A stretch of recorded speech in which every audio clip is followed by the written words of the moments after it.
Honestly, the first time I ever saw this piece of property was in December of 1987. My folks called, kind of a cold, rainy day as I recall. They said, we want to take you out to Santa Ynez and show you a piece of property that we absolutely love and we'd like to try and buy. And so I got in the car with my sister and we drove up to Santa Ynez from Santa Barbara, and we started to take a look at this beautiful ranch that we now call home here, and it was easy to instantly fall in love with. Working with my dad was a privilege because he really was a professional in everything that he did. Met so many people during his Davy Crockett and Daniel Boone days. He was just a natural kind of host and tour guide, and always made everybody feel welcome. You know, Eli and I have been really fortunate to have kind of grown up with that. So people probably don't remember that when we first released wines, it was under the Parker label. And we were so excited, and we'd worked with this label designer, and we'd begged and borrowed and bought some fruit from Bienvenido and had our offerings, and it was a huge thud. Definitely did not make a splash. And one day we just got the word, kids, we're going with Vespa. And thank God we did. You always got the sense in working with Dad that he knew really what the right answer was, but would always give you a little bit of rope to go out and experiment and try new ideas.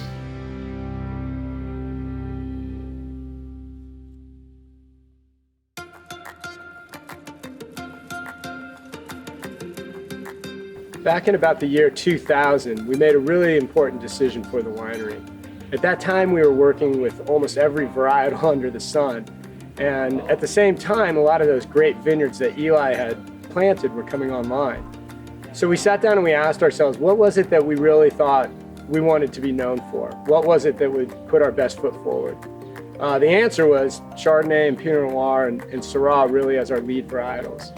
Ever since we made that decision, we've been really able to focus on those, and the results have been fantastic. So a lot of people ask how Epiphany came to be, and shortly after the harvest of '92 wrapped up, Dad decided to make a change in the wine making effort. And we had all this great Rhone varieties that we were working with, and we didn't necessarily want to confuse people and expand the Fess Parker portfolio of products to a point where we had 47 SKUs, but we had all these great small lots that we were experimenting with, and Epiphany was really born out of a desire to kind of have some fun, try different things, and then have a place to feature them, sort of the experimental side of what we were doing. Blair and his team literally they take such great care in kind of crafting these wines with hand sorting the fruit and small lot fermentations, and everything is done in a true sort of old world fashion.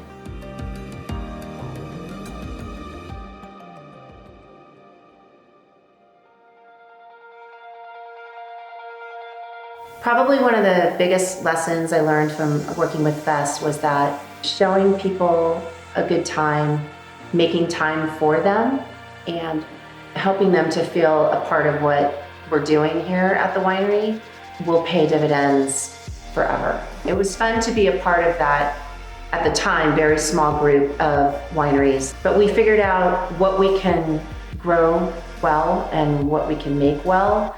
Now we kind of have everything firing on all cylinders. We have a great, outdoor hospitality space and great indoor hospitality space. I feel like we have a great team in our tasting room. They're knowledgeable, they're fun, they're great with people. The ranch is really playing a role in visitation to the winery now too. Katie and Rocky have the trail rides going up through the vineyard, and the Wagyu cattle, grazing here on property. We've got the farm with the quail and the ducks and the chickens and everything that's being grown there for the restaurant. I think Fess would be tickled, like beyond tickled.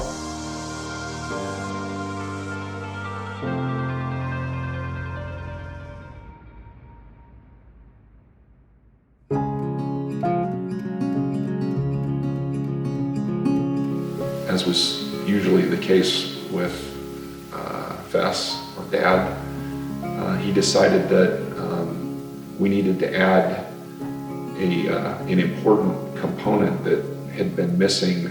He bought the little wine country inn in Los Olivos, and I think that's been a really important and significant piece of how we've evolved here as a winery.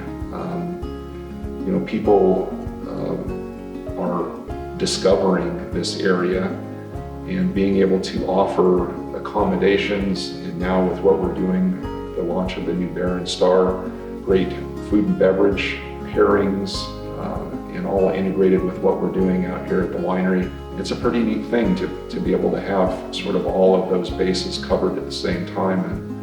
Of course, Fess cared about quality of wine and the presentation and hospitality here at the winery, but what really mattered to him most, especially in his later years, I think, was family. He wanted to create a place here where multiple generations could work and contribute, and I think the fact that the third generation now has started to participate would make him very happy. I really hope over the next 25 years that the third generation, a lot of them are already involved, Katie and Amanda and Rocky, and everybody has had a taste of it. I hope they see what an amazing opportunity they have to be part of something that the family has built and sustained and grown and improved. To think about what the future holds in terms of participation from the third and fourth generations down the line. It's strange to think that we're now almost 30 years into this. But I think about some of the winemaking families and wineries that I've visited in Europe and the histories that they have there, and gosh, is it conceivable that we could be here 200 years from now with fifth and sixth generation involved? Pretty neat to contemplate. Recently, a couple of Fess's old-time Texas friends had a chance to visit us here and see all our new projects, the new hospitality spaces, the festivity program, the new addendum program. Both of them said to us, we really think Fess would be very happy with what you guys are doing here, and that was just a super compliment. For the nearly 20 years that I had an opportunity to work with them on the winery side of things, it was a special time, and he had an incredible vision, and I think still to this day we're trying to fulfill that vision here in the valley. Got a long ways to go, but we're going to keep working on it until we get it figured out.